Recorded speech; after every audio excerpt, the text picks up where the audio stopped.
ஓம் ஸ்ரீ மகாகணபதயே நமக. ஓம் ஸ்ரீ சரஸ்வத்யை நமக. ஓம் ஸ்ரீ குருப்யோ நமக. ஹரி ஓம். அபிராமி அந்தாதி அருளுரை 29வது பாடல். சித்தியும் பராசக்தியும். சித்தியும் சித்திதரும் தெய்வமாகிய திகழும் பராசக்தியும் சக்தி தலைக்கும் சிவமும் தவமுயல்வார். முக்தியும் முக்திக்கு வித்தும் வித்தாகி மூளைத்தெழுந்த புத்தியும் புத்தியும் உள்ளே புறக்கும் புறத்தை அன்றே. சித்தி என்றால் நினைத்ததை நிறைவேற செய்வது. தழைக்கும் என்றால் வளரும். வித்து என்றால் விதை. அனைத்து சித்திகளாகவும் அந்த சித்திகளை தரும் தெய்வமாகவும் பராசக்தியாகவும் தலைத்த சித்தியை தன்னிடத்தே வளரும்படி செய்யும் சிவமாகவும் திகழ்பவள் அபிராமி. அத்தகைய சிவசக்தியை வேண்டி தவம் செய்பவர்கள் அடையும் முக்தியும் அத்தகைய முக்திக்குரிய வித்தாகவும் அந்த வித்திலிருந்து விழைந்தெழுந்த ஞானமாகவும் அந்த ஞான நிலையிலிருந்து பிறழாமல் காப்புவளுமாக இருப்பவள் அபிராமி. இதை சிறிது தெளிவாக தெரிந்து கொள்ள இப்படி கூறலாம். கல்வியும் கல்வி தரும் ஆசிரியருமாகி கல்வியை கற்கும்படி செய்கிறார். பிறகு அந்த கல்வியினால் ஞான அறிவை அடையும்படி வழிகாட்டுகிறார். அந்த அறிவு அடைய வழிகாட்டியான ஆசிரியர் தேர்ச்சி பெறும் தேர்வு வைக்கிறார். அந்த தேர்விலும் வெற்றி பெற செய்யும் செய்திகளையும் சேகரித்து தருகிறார். அப்படி சேகரித்து தந்த செய்திகளை எப்படி எந்த முறையிலே விடையாக எழுதினால் உயர்ந்த மதிப்பெண் பெற்று வெற்றியும் பட்டமும் பெறலாம் என்பதற்கு உபாயம் சொல்லித் தருகிறார்.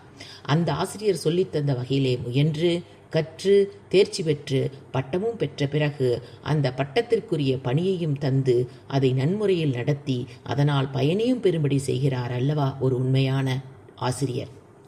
அதனால் இத்தகைய செயல்களாகவும் அச்செயல்களை செய்ய வைப்பவராகவும் திகழும் ஆசிரியர் போன்றே அபிராமி அம்மையும் சித்தி முதல் புத்தியை புறக்கும் அத்தனையுமாக திகழ்கிறாள் என்பதும் மிகவும் அதிசயத்தக்க ஒன்று.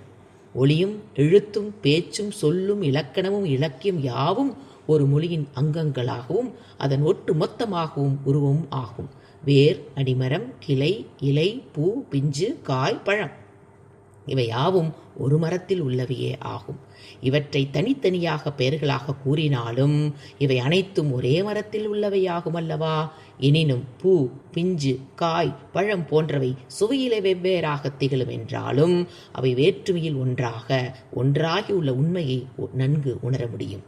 அதுபோன்ற வடிவங்களையும் ஒன்றாக உடையவள்தான் அபிராமி. அந்த அற்புத தத்துவத்தை விளக்கும் பாடல்தான் இது.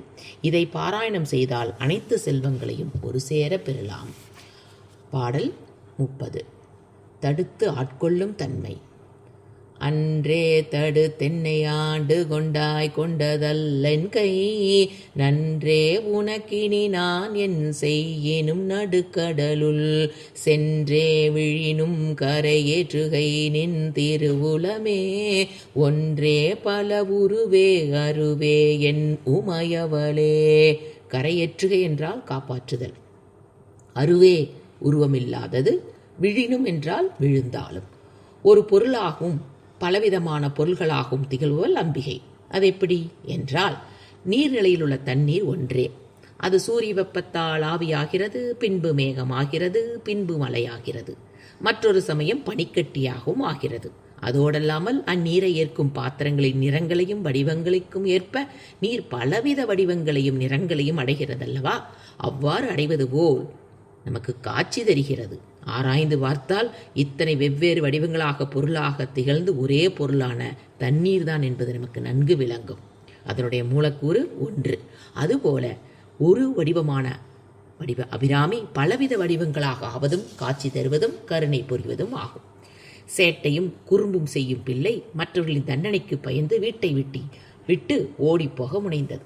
அந்த சமயத்தில் அதன் தாய் அந்த குழந்தையை அவ்வாறு செய்யாதே, உன்னை யாரும் தண்டிக்க மாட்டார்கள் என்று தாயன்பால் தடுத்து ஆட்கொள்வாள். அவ்வாறு தடுத்து ஆட்கொண்ட தாயை மதித்து சில காலம் நல்லபடியாக நடந்து வந்தான். ஆனால் நாளாக நாளாக பழையபடி குறும்பும் சேட்டையும் கொண்டு அடாத செயல்களை செய்யத் தொடங்கினான் அந்த சிறுவன். அதைக் கண்ட மற்றவர்கள் அவனை மீண்டும் கண்டிக்கவும் தண்டிக்கவும் உட்பட்டனர். அதனால் அவர்களிடம் வெறுப்பு கொண்டு ஓடி கடலிலே குதித்தும் விட்டான். அதை பார்த்த மற்றவர்கள் அவனை காப்பாற்ற வேண்டும் என்ற நினைப்பு கொள்ளாமல் சும்மாவே நின்று கொண்டிருந்தார்கள். கடலில் விழுந்தவன் நீந்த முடியாமல், நீந்த தெரியாமல் அதனுள் மூழ்கி இறந்துவிடும் நிலை அறிந்ததும் பதைத்து பயந்து, அம்மா அம்மா என்னை காப்பாற்று என்று கதறினான். அதைக் கண்ட தாய் பார்த்து கொண்டு சும்மா இருப்பாளா என்ன? ஓடோடி வந்து காப்பாற்றுவாள். அது தாயாகிய அவள் கடமையல்லவா? இதே நிலைதான் இந்த பாடல் நினைவுபடுத்தி நிலைநிறுத்துகிறார் அபிராமி பட்டர். ஒரு சமயம் அபிராமி பட்டர் அன்னை பெருமை அறியாது ஆகாத தகாத வழியிலே செல்ல முற்பட்டார், அவரையும் அறியாமல். அந்த சமயத்திலே அன்னை அபிராமி அவரை தடுத்து அருள்மொழியால் பக்தி வழியில் நடக்க செய்தாள். அப்படி பல காலமாகவே நடந்து வந்தார். ஆனாலும் அன்னையின் அருள் தரிசனம் கிடைக்கவில்லை. அதனால் மனம் தளர்ந்து மீண்டும் தகாத வழிக்கே போய்விடலாமா என்ற நினைவு ஒரு கணம் தோன்றியது. ஆனால் மறுகணமே மனம் தெளிவடைந்தார். தாயே, இனி யான் என்னென்ன தவறுகள் செய்தாலும், நடுக்கடலில் சென்று விழுந்தாலும் என் பிழைகளை பொறுத்து மீண்டும் நல்வழிப்படுத்துவது உன் கடமையாகும் என்று உருகி வழிபடுகிறார். இதனால் அன்னையின் அன்பு கொண்டு அடைக்கலமானவர்கள் எப்பிழை செய்யினும் அப்பிழை பொறுத்து ஆண்டருள்வாள் அபிராமி என்பதை தெளிவாக உணர்த்துகிறது இந்த பாடல். இதனை துதித்து வழிபடுவர் தவறு செய்ய நேர்ந்தாலும் தண்டிக்காமல் பொறுத்து அருள் செய்வார் என்பதை அறியலாம். 31வது பாடல். மதம் மாறாதிருக்க வழி.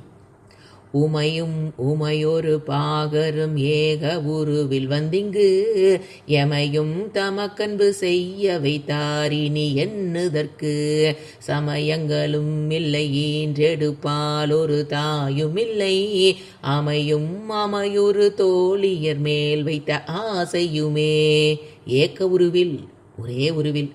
அமையுறு தோழியர் என்றால் ஆசையால் விரும்பும் மகளிர்.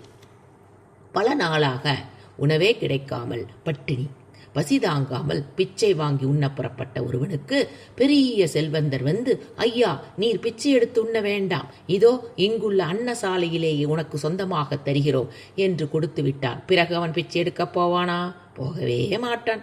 கால்முடமாகி நடக்க முடியாது தவித்த ஒருவனுக்கு கால்முடம் நீக்கி சரியாகும்படி ஒரு மருத்துவர் செய்துவிட்டால் ஒட்டுக்கால் எதற்கு? கண் பார்வை குறைந்தவனுக்கு சிகிச்சை செய்து கண் நன்றாக தெரியும்படி செய்ததற்கு பிறகு மூக்கு கண்ணாடி எதற்கு? உலகெல்லாம் ஒளியூட்டும் சூரிய வெளிச்சம் இருக்கும்போது மெழுகுவர்த்தி விளக்கு எதற்கு? தேவையே இல்லை அல்லவா? இது போன்ற பெரும் பாக்கியத்தை பெற்றார் அபிராமி பட்டர். அந்த பாக்கியத்தை யாரிடம் எப்படி பெற்றார்? அவர் வாயிலாயே தெரிந்து கொள்ளலாமே. ஒரு நாள் அபிராமி பட்டர் இருக்கும் இடத்திற்கு உமையும் உமையை ஒரு பாகமாக உடைய சிவனும் வந்தார்கள். அப்படி வந்தவர்கள் தனித்தனியாக வரவில்லை. அதிசயிக்குமாறு இருவரும் ஒருவராக ஒரே வடிவமாகி அர்த்தநாகீஸ்வரராக அம்மையப்பனாகவே அங்கு வந்தார்கள். அதை பார்த்த அபிராமி பட்டர் அதுவரை யாரும் பெறாத ஆனந்தத்தையும் அதிசயத்தையும் பெற்றார். இடப்பக்கமாக பார்த்தால் உமையம்மை தெரிகிறாள், வலப்பக்கமாக பார்த்தால் சிவபெருமான் தெரிகிறார், நடுப்பக்கமாக பார்த்தால் உமையும் சிவனும் ஒன்றாக கலந்த ஒரே வடிவாக உமை ஈசனாக திகழ்ந்தார்கள். பன்மை ஒருமையானது போல் இல்லை இல்லை, உயிரெழுத்து மெய்யெழுத்து ஒன்று சேர்ந்தது போல் உயிர்மை எழுத்து என்று ஒரே எழுத்தானது போல் காட்சி தந்தனர். அப்படி வந்தவரை எப்படி வணங்குவது, என்ன சொல்லி துதிப்பது என்று தோன்றாமல் தயங்கினார் பட்டர். அப்பொழுது ஈருருவம் ஓர் உருவமாக வடிவில் இருந்தபடியே திருவாய் மலர்ந்தருளினார்கள். அதனால் அபிராமி பட்டர் துதித்து வணங்கி பக்தி செய்து பரவசமாகி பணிந்து விழுந்து எழுந்து கண்ணீர் சுரிந்தார். அந்த உணர்வால் உன்னத பாடல் ஒன்று உதித்தது. ஒன்றுக்கும் பற்றாத எளியவளாகிய என்னிடத்திற்கு பார்வதியும் பரமசிவனும் ஒரே உருவாக வந்து என்னை பாடி பக்தி செய்யுமாறு திருவருள் புரிந்தார்கள். அந்த பெரும் பாக்கியத்தால் இனி எனக்கு மறுபிறவியோ மற்றொரு தாய்வற்றில் பிறக்கும் தொடர் தொன்பமோ இல்லாமல் ஆகிவிட்டது. அது மட்டுமா, அபிராமி சமயத்தை தவிர உயர்ந்ததாக வேறொரு சமயம் இல்லை என்ற உண்மையும் எனக்கு உறுதியாகிவிட்டது. பார்வதி பரமேஸ்வரன் திருவருளை பெற்ற பிறகு அதற்கு தடையாக இருந்த துயரம் தரும் அழகிய மூங்கில் போன்ற தோள்களுடைய பெண் ஆசையும் அடியோடு அழிந்து ஒழிந்து விட்டது என்று ஆனந்த கூத்தாடி பாடுகிறார் அபிராமி பட்டர். நாமே விரும்பி ஒரு பெரிய செல்வர் வீட்டுக்கு செல்வதை விட அச்செல்வரை நம்மிடம் வந்து எங்கள் வீட்டுக்கு வாருங்கள் என்று அழைப்பது எவ்வளவு பெருமை அருமை. அதுபோன்றுதான் அந்தாதியின் இந்த பாடலால் ஓதி வழிபடும் பக்தர்கள் அடையும் பேரின்பம். 32வது பாடல். யமன் வராதிருக்க வழி என்ன?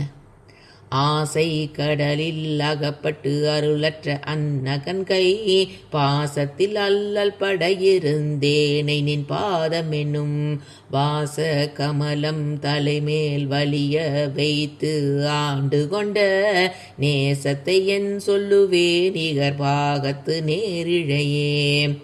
அந்தகன் என்றால் யமன், பாசம் என்றால் பாசக்கயிறு, அல்லல் என்றால் துயரம், நேசம் என்றால் பரங்கருணை. கொடிய யமனுடைய பாசக்கயிற்றால் கட்டுண்டு அளவிட முடியாத துயரத்திற்கு ஆளாக காரணம் என்ன? ஆழ நீளம கண்டறியாத முடியாத கடலினை நீந்தி விடுவேன் என்ற ஆசையால் நீந்தத் தொடங்கியவர் அதன் எல்லை காண முடியாமல் அதனிடமே அகப்பட்டு மூழ்க நேர்ந்து விடுகிறது. ஆனால் அந்த அளவிட முடியாத கடலை பெரிய கப்பலின் துணை கொண்டால் வேண்டிய இடத்திற்கு விரைந்து சென்று விடலாம், கடலில் மூழ்க வேண்டிய தேவை ஏற்படாதே. அதுபோல பிறவியாகிய பெருங்கடில் உள்ள பேராசியால் அதை நீந்தி விடலாம் என முயன்று முடியாமல் மூழ்கி போகாமல் இருப்பதற்கும் யமனின் பாசக்கயிற்றால் கட்டுண்டு துயரமடையாமல் இருப்பதற்கும் ஏற்ற ஒரு நல்வழி இருக்கிறது. அதாவது பிறவி பெருங்கடலில் இருந்து விடுபடுவதற்கு கப்பல் இருக்கிறது. அந்த கப்பல் அபிராமி என்பவளின் திருப்பாதமே ஆகும். உலகத்தில் வைக்கும் பேராசையில் ஒரு துளியாவது அபிராமி அன்னையின் திருவடியில் வைத்து வழிபட்டால் அவள் திருவடியே துணையாக வேண்டும் என பிரார்த்தித்தால் இரக்கமற்ற கொடிய யமன் நம்மை பாசக்கயிற்றால் பற்றி இழுக்க நம்மிடம் கண்டிப்பாய் வரவே மாட்டான். என்ன காரணம்? அம்மையின் திருவடி வேறு வேண்டி துதித்து விட்டால் அன்னை வந்து நம்மை ஆட்கொண்டதற்கு அடையாளமாக அவளுடைய திருவடிகளை நம் தலைமீது பதித்து விடுவாள். அபிராமி அன்னையின் தாமரை போன்ற திருவடி தீட்சை பெற்ற நம் தலையை கண்ட மாத்திரத்திலே காத தூரம் ஓடிவிடுவான் யமன். யமபயத்திலிருந்து நம்மை காப்பாற்றி ஈரில்லா பேரின்பமும் தந்தருளும் அவளின் வாசம் மணக்கும் பாதமலர்களை தந்தருளும் அவள் நேசத்தையும் அருளையும் எத்தகையதென்று எப்படி சொல்ல முடியும் என்று ஆனந்தத்தால் அதிசயிக்கிறார் அபிராமி பட்டர். ஆகவே உலகில் வாழ்வில் கொள்ளும் பேராசையின் ஒரு சிறிது அபிராமி அம்பிகையின் திருவடியில் வைத்து வழிபட்டால் போதும். யமபயமே இல்லாமல் அபிராமி அருள் மயமாகவே வாழலாம் என்பதை வலியுறுத்தும் மந்திர பாடலாகும் இது. 33வது பாடல். மரணம் வரினும் மறவாத மந்திரம். இழைக்கும் வினை வழியே அடும் காலன் எனை நடுங்க அழைக்கும் பொழுது வந்தஞ்சல் என்பாயத்தர் சித்தமெல்லாம் உழைக்கும் கழப குவி முலையாமலை கோமலமே உழைக்கும் பொழுது உன்னையே அன்னையே என்பன் ஓடி வந்தே. இழைக்கும் வினை விதிவழி செய்யும், அஞ்சல் அஞ்சாதே, அத்த சித்தம் சிவன் உள்ளம். குழைக்கும் என்றால் குழையுமாறு செய்யும், உழைக்கும் பொழுது வருந்தும் பொழுது களபம் சந்தன். இப்பாடலை ஓதி வழிபடுவர்கள் இருக்கும் இடத்திற்கு யமன் ஒருபோதும் வரமாட்டான் என்பது உறுதி. யமபயம் அழிக்கும் அம்பிகை திருப்பாதத்தை நம் தலைமீது வைத்து திருவடி அடையாளம் பதிப்பதற்கு முன்னதாகவே அந்த பொல்லாத யமன் வந்து நம் உயிரை பிடிக்க முற்பட்டால் என்ன செய்வது? யாரை துணை கொள்வது என்று சிறிதும் அஞ்ச வேண்டாம். கொடிய யமன் நம்மை நடுங்கும்படி செய்து உயிரை எடுத்து போக வருவானேயானால் சிறிதும் பயப்பட வேண்டாம். தனியாயிருக்கும் குழந்தையின் நகைகளை பறித்து கொள்ள திருடன் முற்படும் போது அந்த குழந்தை போலீஸ் மாமா சீக்கிரம் வா, இதோ இந்த திருடன் என் நகைகளை பறிக்க வந்திருக்கிறான் என்று உரத்த குரல் கத்தினால் போதும், வந்த திருடன் போலீஸே வந்துவிடும் என பயந்து ஓடிவிடுவான் அல்லவா? அதுபோல செய்த வினைகளுக்கேற்ப யமன் நம் உயிரை எடுத்து போக வரும்பொழுது நமக்கு நடுக்க பயம் உண்டாகிவிடும். அதனால் என்ன செய்வது, அவனிடமிருந்து எப்படி தப்பிப்பது என உடனே தோன்றாவிடினும் அவனிடமிருந்து தப்பித்து ஓடிவிட வேண்டும். அப்படி தப்பி ஓடினாலும் அந்த பொல்லாத யமன் நம்மை விடாமல் துரத்தி கொண்டே ஓடி வருவான். அப்பொழுது நாம் திகைக்காமல் மயங்காமல் அம்மா அபிராமி அபிராமி என்ற உரக்க கூவியபடியே இருக்க வேண்டும். அபிராமி என்ற பெயரை கேட்டதுமே அடுத்த நொடியே தொடர்ந்து வருமாட்டான். அவரை விட்டு விட்டு பயந்து ஓடிவிடுவான் யமன். காரணம், அன்னையின் திருப்பெயரை கூற கேட்டதுமே யமன் அஞ்சி நடுங்கி விடுகிறான். யமன் வரும் சமயம் அபிராமியின் திருப்பெயரை கூற கேட்டால் அவன் ஓடிவிட வேண்டும் என்பது அன்னையின் கட்டளை. அதை நன்கறிந்தவன் யமன். அதனால் அபிராமி பக்தரை பார்த்ததும் பாசக்கயிற்றை வீசாமல் பயந்து போகிறான். கொடியவனான யமனையும் அவன் வந்த கோர வாகனத்தையும் நொடியில் உயிரை வாங்கும் பாசக்கயிற்றையும் காண நேரிடும் பொழுது மறவாமல் அம்மா அபிராமி அபிராமி என்று அழைக்க வேண்டும். அவ்வாறு அவ்வாறு கூறுவது இரண்டொரு நாளில் வந்துவிடாது. நினைக்கத் தெரிந்த காலம் முதலே அபிராமி அபிராமி என்று அழைக்கும் பயிற்சி செய்திருக்க வேண்டும். அந்த பயிற்சிக்கு முற்றிலும் தகுதியுடையவராக இருந்தார் அபிராமி பட்டர்.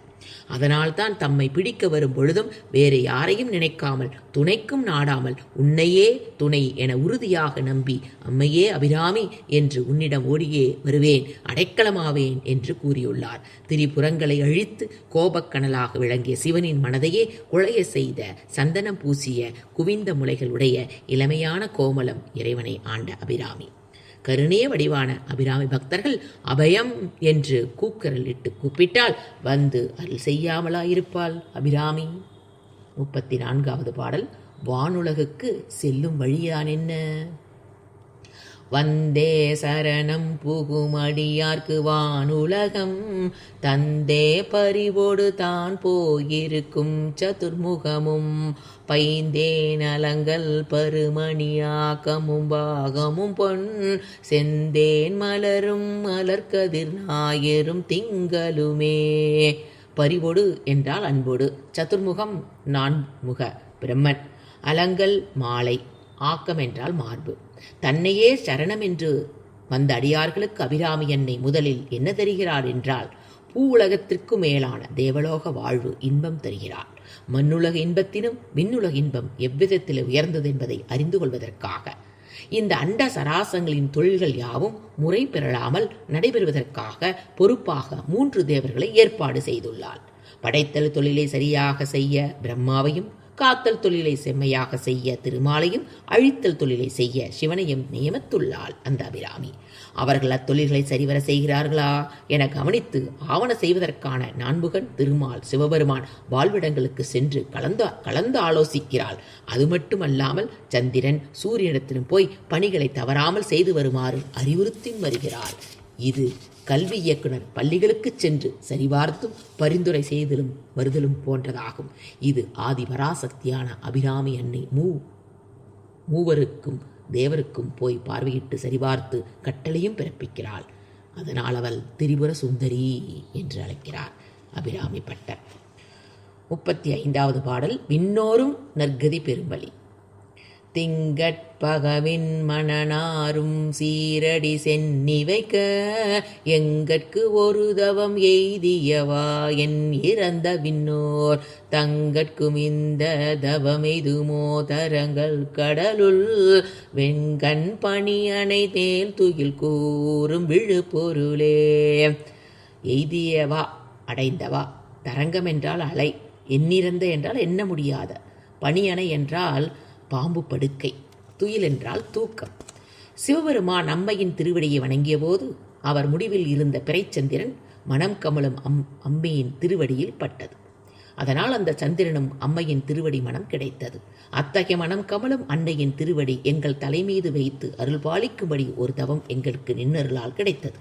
ஆயினும் அந்த பாக்கியம் மன்னவரிலும் உயர்ந்த விண்ணவர்களுக்கு கிடைக்குமா? அவர்களுக்கும் இந்த தவம் கிடைக்க வேண்டும் என்று அலைகடல் பாம்பு படுக்கையில் துயில் கொள்ளும் மேலான திருமாலின் தங்கையான அன்னையே வேண்டுகிறார் அபிராமி பட்டர். உண்மையான பக்தர்களுக்கு உள்ள உத்தம இலக்கணம் தான் என்ன தெரியுமா? யாம் பெற்ற இன்பம் பெருக இவ்வையகம் என்பதே ஆகும்.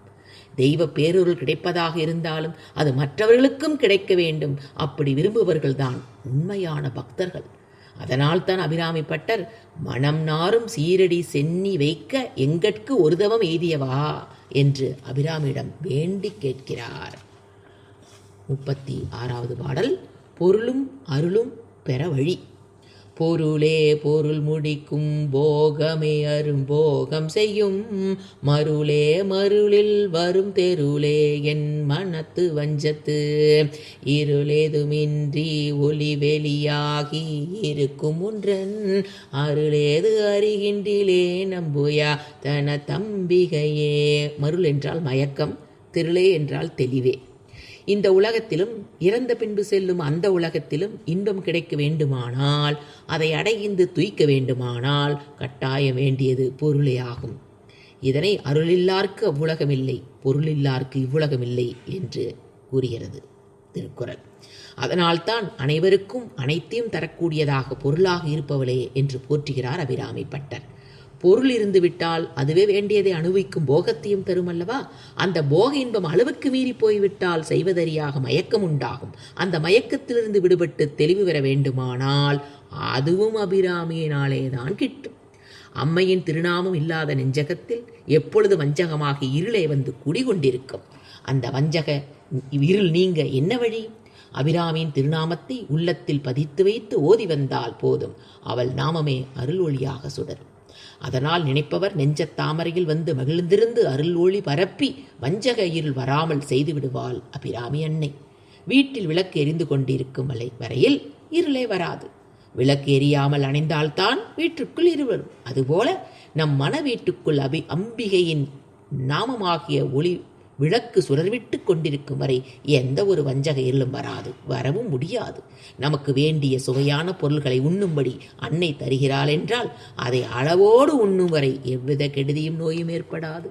அளவுக்கு மீறி உண்டுவிட்டால் அதனால் செரிக்காமல் வயிற்று வலி முதலிய நோய்கள் உண்டாகும். அப்படி உண்டாகும் நோயை போக்க அந்த அன்னையே மருந்தும் தந்து பத்தியும் இருக்கச் செய்வாள். அதுபோல இறைவி தந்த செல்வத்தை போகத்தை அளவுக்கு மீறி அனுபவித்தால் அதனால் வரும் தீமையை தடுக்க சில தண்டனைகளுக்கும் ஆளாக்கும்படி செய்வாள் அபிராமி. அதை தண்டனையாக துன்பமாக கருதாமல் நோய் தீர்க்க உதவும் மருந்தாக எண்ணி ஏற்க வேண்டும். இந்த பேருண்மையைத்தான் அந்த அருள் பாட்டிலே போதித்துள்ளார் அபிராமி பட்டர். வீட்டின் இருளை போக்கி ஒளி தருவது திரிவிளக்கு. மணவீட்டின் இருளை போக்கி அருள் தருவது இறைவியான் நாமத்தின் விளக்காகும். அம்மையின் நாமத்தை உள்ளத்தில் பதிய வைத்துக் கொள்வதற்கு எந்தவித சிரமமே இல்லை. வாய்விட்டு கூட கூற வேண்டாம். மனத்துக்குள்ளேயே நினைத்து கொண்டாலே போதும். அதனால் இருளும் வராது, யம பயமும் வராது. 37வது பாடல். அணிமணிகள் அடைய என்னதான் வழி? கைக்கே அணிவது கண்ணலும் பூவும் கமலமன்ன, மெய்க்கே அணிவது வெண்முத்து மாலை விட அரவின், பைக்கே அணிவது பன்மணி கோவையும் பட்டுமெட்டு, திக்கே அணியும் திருவுடையாடிடம் சேர்பவளே. கண்ணல் என்றால் கரும்பு, அரவு என்றால் பாம்பு, கோவை என்றால் அணிகளின் குவியல். அபிராமி அம்மையின் திருக்கோலத்தையும் அவள் அணிந்துள்ள அணிகங்கள் பற்றியும் வரிசைபட கூறியுள்ளார் பட்டர். தன் கைகளிலே கரும்பையும் பூவையும் அணிந்திருக்கிறாள். தாமரை போன்ற திருமேனிலே வெண்ணிற முத்து மாலையை அணிந்திருக்கிறாள். பாம்பின் படம் போன்ற இடையில் பல வகையான ரத்தினங்களான மேக்கலையையும் அணிந்திருக்கிறாள். உடம்பிலே பட்டு உடையை அணிந்திருக்கிறாள். இந்த அழகு கோலம் கொண்டு அனைவரும் கண்டு கழிக்கும்படியாக திகழ்கிறாள் அபிராமி அன்னை. இத்தகைய தேவி 8 திசைகளிலே ஆடைகளாக உடுத்தியுள்ள சிவபெருமான் திருமேனியிலே சேர்ந்திருக்கிறாள். அனைவரும் அபிராமி அன்னையின் மங்களகரமான திருக்கோலத்தை தரிசித்து மேன்மையுற வேண்டும் என்பதற்காகவே தத்துவங்களை தொடுத்துரைக்காமல் இயல்பான நிலையினை இந்த பாசுரத்தில் எடுத்து கூறியுள்ளார் அபிராமி பட்டர். 38வது பாடல். அமராவதி வாழ்வு பெற என்னதான் வழி? பவள கொடியில் பழுத்த செவ்வாயும் பனிமுறுவல், தவள திருநகையும் துணையாய் எங்கள் சங்கரனை, துவள பொருது துடியிடை சாய்க்கும் துணை முலையால், அவளை பனிமின் கண்டீரமராவதி ஆளுகைக்கே. பனிமுறுவல் என்றால் குளிர்ந்த புன்னகை, தவளம் என்றால் முத்து, துழ என்றால் குழைந்து தழுவ, துடியிடை என்றால் சிறிய இடை. அன்னை அபிராமியின் உருப்புடலங்களைக் கண்டு காமத்தையே வென்றுவிட்டதாக பூரித்த இருந்த சிவபெருமானை அம்மையின் அங்கு எழிலைக் கண்டு மயங்கி மோகம் கொண்டு விட்டார். அந்த மோகம் தாழாமல் காம இன்பத்தை கலந்து அனுபவிக்கும் நிலைக்கு ஆளாகிவிட்டார், அடிமையாகிவிட்டார். அப்படி அம்மையின் எந்தெந்த உறுப்புகளைக் கண்டு ஏங்கி மயங்கினார் என்பதை கோவையாக இங்கு கூறுகிறார். அன்னையின் செக்க சிவந்த திருவாய் இதழைக் கண்டார். அந்த சிவந்த இதழ் எத்தகையது தெரியுமா? பவளக்கொடியில் பழுத்த பழம் போன்றதாகும். அத்தகைய திருவாய் இதழ் சிறிது விரியும்படி புன்னகை ஒன்று செய்தால் அந்த முறுவலிலே நனைந்து குழைந்து விட்டார். இவற்றையே தனக்கு தக்க துணையாக கொண்டு சிவபெருமானை தன்னிடம் மையல் கொண்டு மயங்குமாறு செய்தாள். சிவபெருமான் அவ்வாறு மயக்கி அவளுக்கு அடிமையாக்கி அவள் வனப்பு மிக்க இளம் முளைகளை கொண்டு போரிட்டு தோற்று துவளும்படி செய்து தன் சிற்றடையும் தளர்ச்சி அடையுமாறு செய்தார். சிவனாருக்கே போக இன்பம் தரும் தலைவியை துதித்து வணங்கும் அடியவர்களுக்கு எவ்வித இன்பத்தை தருவாள் தெரியுமா? இந்திர லோகத்தின் தலைநகரான அமராவதியில் இருந்தே வானுலகை ஆளும் ஆட்சியையும் இந்திர போக இன்பத்தை எய்தும்படி செய்வாள். அதற்காக நாம் என்ன செய்ய வேண்டும்? பெரிதாக ஒன்றும் செய்ய வேண்டாம், சிரமப்படவும் வேண்டாம். அவளை அன்பு கொண்டு பக்தி செலுத்தி வந்தாலே போதும். முன் சொன்ன அனைத்தும் ஒருங்கே தருவாள். இதனை பாராயணம் செய்து அர்ச்சிப்பவருக்கு அனைத்துலக இன்பங்களையும் ஒரு சேர அளிப்பாள் அபிராமி அன்னை என்பது இங்கு தெளிவு. ஹரி ஓம்.